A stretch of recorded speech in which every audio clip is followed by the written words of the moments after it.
In this tutorial, we are going to see scripts in Redis. Most tasks you do in Redis involve many steps. Instead of doing these steps in the language of your application, you can do it inside Redis with Lua.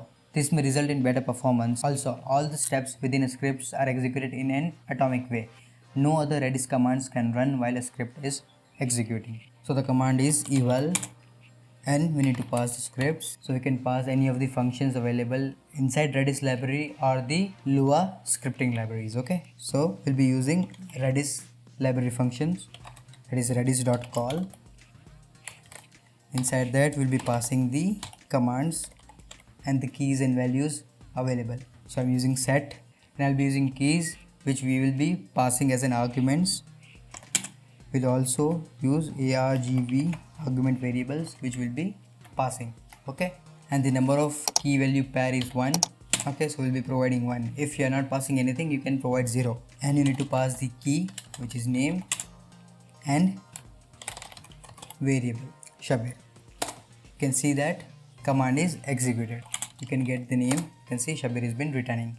Okay, now how this works. The eval command is what tells Redis to run the script, which follows by redis.call, which is the internal Redis library methods or functions which are available. There are multiple Lua functions also available for the scripting. Currently we have here redis.call, which have 3 commands, that is set, keys of 1, argv of 1, which are string, is our scripts, which is functionally identical to the Redis's set command. Okay, 3 parameters follows the script text, which is the number of provided keys, which is 1, the key name, which is name, and the first argument, which is the Shabir, the value of the key. So this way my command is executed. We can check one more command by passing multiple values. Okay, so let's add eval with redis.call. Okay, we'll pass set. Okay, let's use mset command to set multiple strings. Okay, and then we'll be using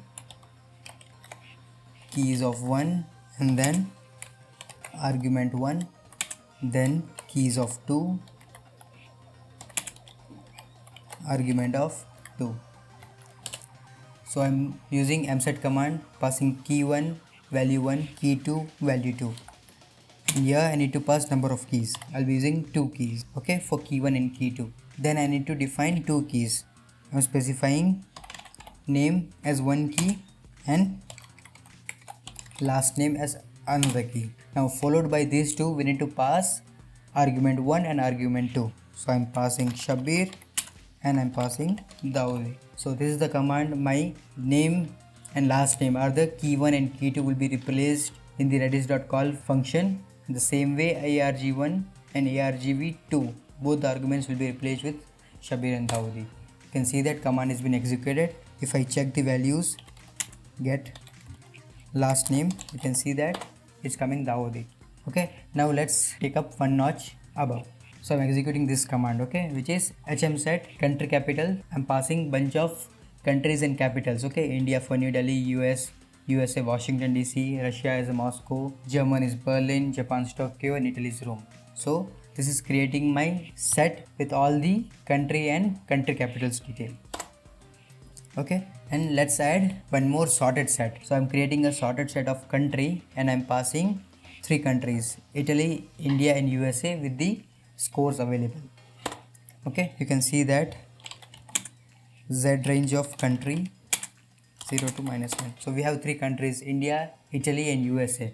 Now what I want is, I want the capitals from my H set based on the values available in my country sorted set.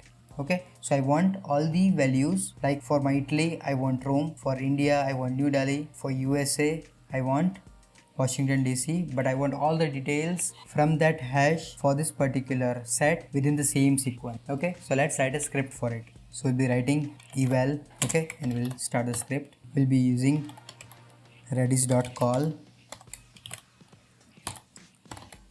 We'll be doing z range for keys we provide. Okay, so whatever set we provide, and I want all the values. So for 0 to -1, all the value. Okay, now let's store all these values in our local variable. So I'm creating a local variable order. Okay, I want that in this order, so I created this variable. Now with this order, let's get all the data from hset, that is the country cap which we created. So I'll be doing return redis.call. I'll be needing multiple keys, so I'll be using hmget. I'll use keys of 2. I'll pass the second argument as the hash key. Okay, and then what I'll do, I'll use the luas function for table, that is unpack, and then in unpack I'll pass my local variable which is order. Okay, and then I'll specify number of keys which is 2, and then I'll pass key 1. My key 1 should be country, right? Because my country is my set, so I need to pass set over here, and for key 2 it should be country cap. Okay, you can see that I got all the details for Rome, New Delhi and Washington DC for Italy, India and USA with the same sequence based on the values of the hash and sorted set. Okay, so this way we can use different scripts available. This is just the gist of the Lua scripts which we can use in Redis. There is a lot more we can do. You can for sure go to the Lua's website and you can learn the Lua scripts and you can use in Redis. Now let's do one more thing. Now to rather than writing entire script over here, right, we can store that script and we can execute those scripts. Okay, so let's do that. Okay, so this is my entire script from year to year, right? Now let's load this script. Okay, with script load command and this value. You can see that once we load this script we will be getting a hash value. Okay, so entire script is stored in this hash, so we can evaluate with this. To execute this hash scripts we need to use eval sha command. Okay, after that we need to pass the sha key and then we need to pass the arguments. So previously we passed to country and country cap. Okay, so same we can pass over here.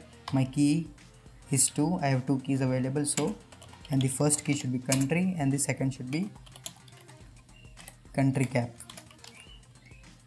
Okay, I'm getting the same results over here. Okay, I can also check if my script is available for the particular hash available.